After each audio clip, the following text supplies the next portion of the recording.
Ei pessoal, aqui é a Bela do Bela e Canela, mamãe pâncreas do Davi. Em uma noite de junho de 1879, um químico russo sentou-se para jantar e ele mordeu um pedaço de pão que estava extremamente doce. Ele ficou surpreso porque aquele pão não levava açúcar. Mais cedo, naquele mesmo dia, ao trabalhar com alcatrão no seu laboratório, ele descobriu esse composto. Um composto experimental doce, exatamente o ingrediente que ele resolveu experimentar colocar naquele pãozinho. Ele tinha acabado de fazer uma descoberta, a sacarina, o primeiro adoçante artificial do mundo, sintetizado como um aditivo para bebidas dietéticas. A popularidade da sacarina cresceu lentamente e, por fim, outros compostos doces e com baixas calorias foram sintetizados. O ciclamato foi descoberto em 1937, mas foi tirado de circulação em 1970 em razão de preocupações relacionadas ao câncer de bexiga. O aspartame, por sua vez, foi descoberto em 65, aproximadamente 200 vezes mais doce do que a sacarose. O aspartame é um dos edulcorantes mais conhecidos, em virtude do seu potencial para causar câncer em animais. No entanto, ele foi aprovado para uso em 81. A popularidade do aspartame, desde então, foi eclipsada pelo acesulfame de potássio, seguido logo depois pela atual campeã, a sucralose. Então, em cada época, a gente teve um adoçante mais famosinho. Os refrigerantes dietéticos são a fonte mais óbvia de consumo em nossa dieta desses produtos químicos, mas você encontra em rótulo de iogurte, barra de doces, cereal de café da manhã e em muitos outros alimentos processados sem açúcar, que também contém adoçante. As bebidas dietéticas contêm poucas calorias e nada de açúcar.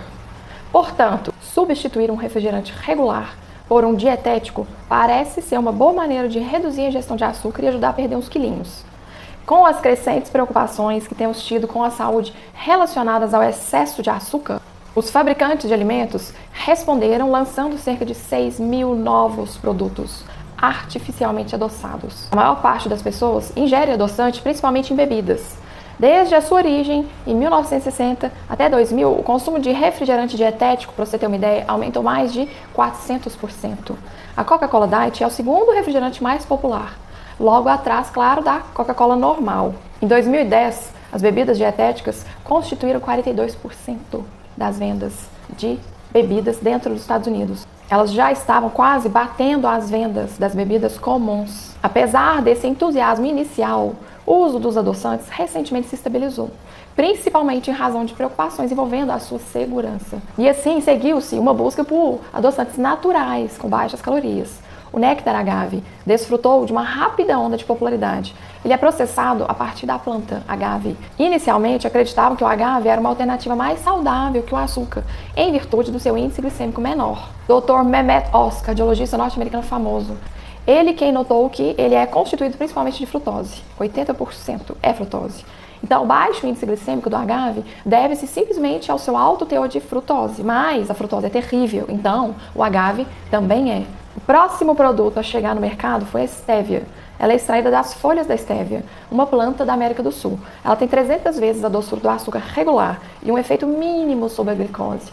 Ela é amplamente utilizada no Japão, no Oriente e se tornou popular mais recentemente nas Américas. Tanto o néctar de agave como os edulcorantes derivados da estévia, que são considerados naturais, são altamente processados. Nesse quesito, eles não são melhores do que o próprio açúcar, que é um composto natural derivado de beterraba ou de cana-de-açúcar. A procura de provas, em 2012, a Associação Norte-Americana do Diabetes emitiu uma declaração que apoia o uso de adoçantes com baixas calorias para auxiliar na perda de peso e na melhora da saúde. Ela afirmou no seu site que alimentos e bebidas que usam adoçantes artificiais são uma opção que pode ajudar a controlar a sua ânsia por algo doce, mas as evidências disso são surpreendentemente escassas.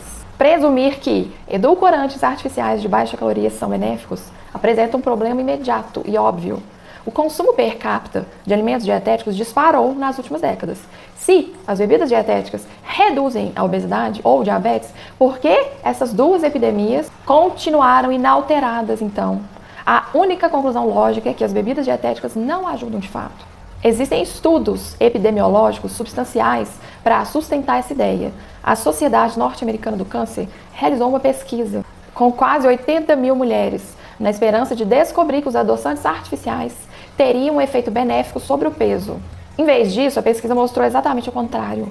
Durante um período de um ano, aquelas que utilizavam adoçantes artificiais ficaram significativamente mais propensas a ganhar peso, embora o aumento de peso fosse relativamente modesto, aproximadamente 1 quilo aí. A doutora Sharon Fowler, do Centro de Ciências da Saúde da Universidade do Texas, ela finalizou um outro estudo em 2008, um estudo com mais de 5.000 adultos, que durou 8 anos ao todo. Ela descobriu que, em vez de reduzir a obesidade, as bebidas dietéticas aumentaram substancialmente, em 47%, o risco de desenvolvê-la. Segundo ela, esses resultados levantam a questão do seu uso dos adoçantes artificiais, porque pode estar incentivando ao invés de combater a nossa crescente epidemia de obesidade. As más notícias para os refrigerantes dietéticos só começaram a aparecer. Ao longo de 10 anos de outro estudo, a doutora Hannah Gardner, da Universidade de Miami, ela publicou em 2012 que o consumo de refrigerante dietético estava associado a um aumento de 43% no risco de eventos vasculares, acidentes vasculares cerebrais e ataques cardíacos. O estudo de risco de aterosclerose em comunidades foi realizado em 2008 e identificou um aumento de 34% na incidência da síndrome metabólica em usuários de refrigerantes dietéticos, o que é consistente com os dados do estudo do coração também de Framingham, de 2007, que demonstrou uma incidência de síndrome metabólica 50% maior. Em 2014, o Dr. Ankur, do Hospital das Clínicas da Universidade de Iowa, apresentou outro estudo. Ele acompanhou quase 60.000 mulheres ao longo de 8 anos no estudo observacional do Women's Health.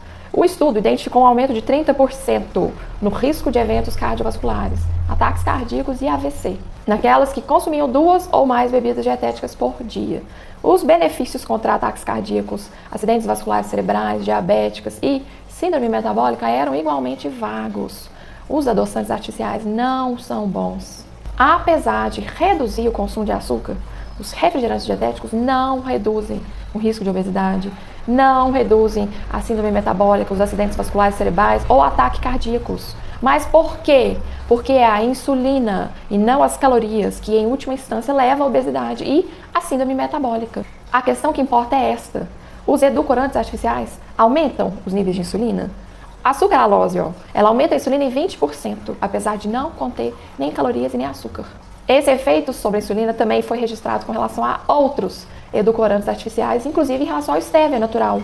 Apesar de ter um efeito mínimo sobre os açúcares sanguíneos, o aspartame e a stevia elevaram os níveis de insulina ainda mais do que o açúcar de mesa. Os adoçantes que elevam a insulina são prejudiciais. Eles podem diminuir as taxas de caloria e de açúcar, mas não de insulina. E é a insulina que desencadeia o ganho de peso e diabetes.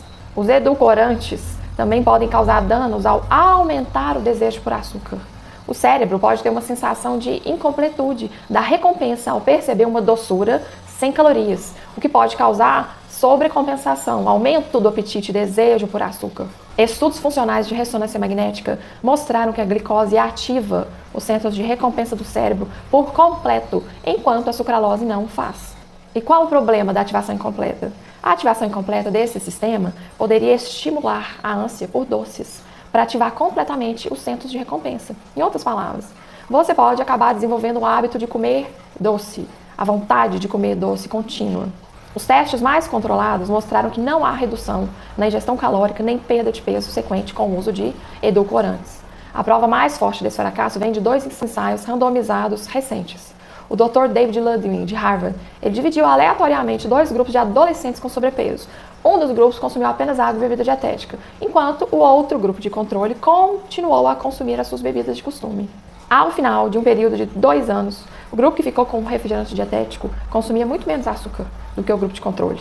Isso é bom, mas essa não é a pergunta que devemos fazer. Beber refrigerante dietético faz alguma diferença no que se refere à obesidade adolescente? Fez alguma diferença nesse caso? A resposta é curta, não. Não houve diferença de peso significativa entre os 2 grupos no final do estudo. Um outro estudo randomizado de curto prazo sobre o aspartame envolveu 163 mulheres obesas. Ele não demonstrou melhor perda de peso ao longo das 19 semanas de estudo. Mas houve um ensaio envolvendo 641 crianças com peso normal. Ele identificou uma perda de peso estatisticamente significativa associada ao uso de adoçante artificial. Ele contradizeu todos os outros que eu citei. No entanto, a diferença não foi tão dramática quanto se esperava. Porque no final do período de 18 meses, houve apenas uma diferença de 400 gramas entre o grupo do adoçante artificial para o grupo de controle. Pouco peso perdido. Resultantes conflitantes como esses muitas vezes podem gerar confusão no campo da ciência nutricional. Um estudo demonstra certos benefícios, enquanto o outro indica exatamente o oposto. Geralmente o fator decisivo é quem pagou pelo estudo, é assim que a gente escolhe quem a gente deve escutar. Os pesquisadores examinaram 17 resultados diferentes de estudos sobre bebidas açucaradas e ganho de peso. Um total de 83,3% dos estudos patrocinados por empresas de alimentos não atestava a relação entre bebida adoçada com adoçante e ganho de peso. Mas os estudos financiados de forma independente mostraram exatamente o oposto. 83,3% deles identificaram uma forte relação entre bebida dietética e ganho de peso. O árbitro final, portanto, deve ser o bom senso. Reduzir os açúcares da dieta é certamente benéfico, mas isso não significa que a substituição de açúcar por produto químico completamente artificial e de segurança duvidosa vai ser uma boa ideia. Alguns pesticidas e herbicidas também são considerados seguros para o consumo humano. No entanto, não há por que irmos atrás deles para consumi-los. A redução de calorias é a principal vantagem dos edulcorantes artificiais. Mas não são as calorias que impulsionam a obesidade, é a insulina. Uma vez que os adoçantes artificiais também elevam os níveis de insulina, não há vantagens em consumi-los. Ingerir produto químico que não é alimento não é uma boa ideia. Eles são sintetizados em grandes cubas químicas e incorporados aos alimentos, porque eles são doces e não vão matá-lo. Ingerir pequenas quantidades de cola também não vai nos matar. Isso não significa que a gente sai por aí comendo cola, correto? O ponto principal é que esses produtos químicos não ajudam a perder peso e, na verdade, podem acabar fazendo com que você engorde. Eles podem incrementar um certo desejo que vai induzi-lo a comer doce em excesso. E comer continuamente alimentos doces, mesmo que estes não contenham calorias, pode nos levar a querer outras comidas doces. Os ensaios randomizados confirmam a nossa experiência pessoal e bom senso. Sim, beber refrigerante dietético vai implicar na redução de ingestão de açúcar, mas não, isso não te ajudará a perder peso. Provavelmente você já deve saber disso. Pense em todas as pessoas que você vê bebendo refrigerante dietético. Você conhece alguém que diz que consumir refrigerante dietético fez com que ele ou ela perdesse muito peso? Você conhece apenas uma pessoa que diz isso?